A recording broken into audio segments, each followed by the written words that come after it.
Hi, I'm Kathy Weaver, and this is Chapter 24, Networking on Steroids, a guide to professional success via practical networking tips. Admittedly, this is one of the longest chapters in my book, and the main reason for that is there are charts and descriptions actually printed out. I'm going to obviously read this to you, but if you do want a copy as far as a screenshot of how the diagrams actually look, I'm happy to send those to you. Let's get started. The synchronized event.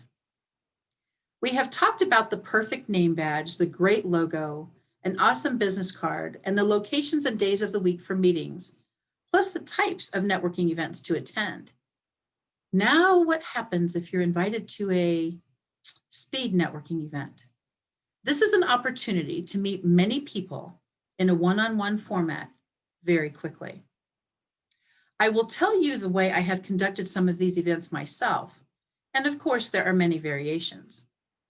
Let's say we limit this speed networking event to 40 attendees. We will have 4 groups with 10 people each. To make this easy to explain, we will make 10 each in the A, B, C, D group.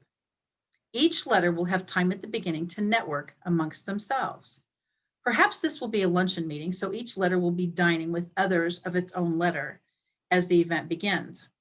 Let's get started. Now, the A's will be seated on one side of a long table and they will stay put. The B's will sit across from them and they will move as instructed. At another long table, the C's will be seated and they stay put for the first 2 rounds. The D's will sit across from the C's and they will move at the appointed time. Don't let this get confusing. Again, there's a chart and a diagram if you would like to send me requests for that. Depending upon the amount of time allotted for this networking event, each person will speak for, let's say, 1 minute, then a bell will ring and the person who's seated across will do their infomercial. Can you see why rehearsing those infomercials is so important? Now the A's are speaking to the B's and the C's are speaking to the D's. When the bell rings after the 60 seconds is up, the B's will speak to the A's and the D's will speak to the C's. After the next 1 minute segment, a longer bell will ring, and this signals the time for the B's and the D's to move to the next chair in the row. Remember, the A's and the C's don't move. The same 1 minute infomercial is now timed, a bell is rung, the other person speaks, and now the longer bell signifies the moving of the B's and the D's to the next chair. This continues all the way 10 times so that each A gets to speak with each B and each C gets to speak with each D. This time we move the B's to the D section and the D's move where the B's were seated. Again, the 1 minute timers for each infomercial follow the same process as mentioned in the previous paragraph. After these 10 people have spoken with each of this group, the D's will now move where the C's are and the C's will move where the D's were. Now we have the A's speaking with the C's and the D's and the B's have a chance to meet.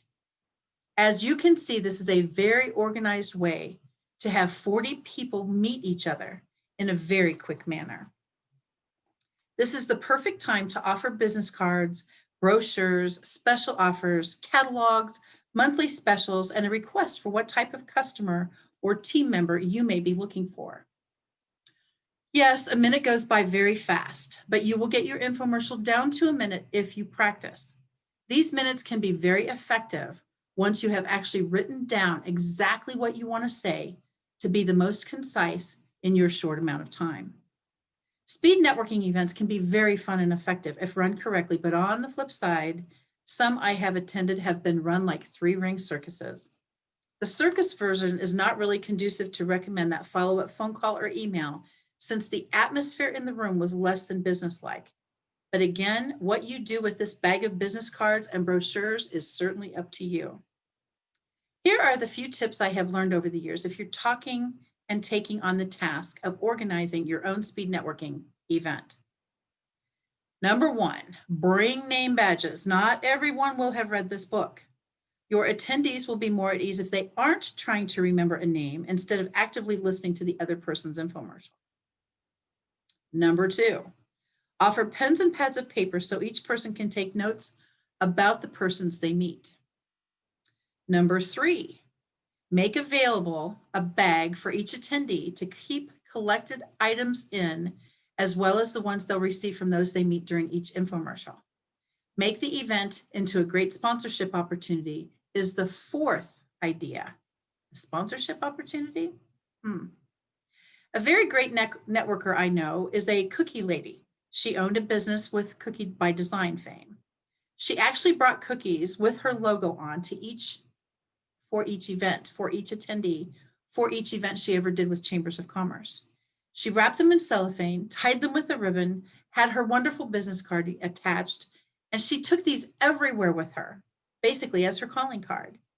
During the infomercial, she offered a card to each person with a catalog featuring all of her fabulous cookie bouquets and a message that says her company delivers anywhere in the metropolitan area. Who do you suppose was the most popular person at that speed networking opportunity? Be creative and memorable, and each of these types of events will be your chance to meet that next perfect client or referral partner. She did. Cookies everywhere, opportunities everywhere, networking events everywhere. Think about that.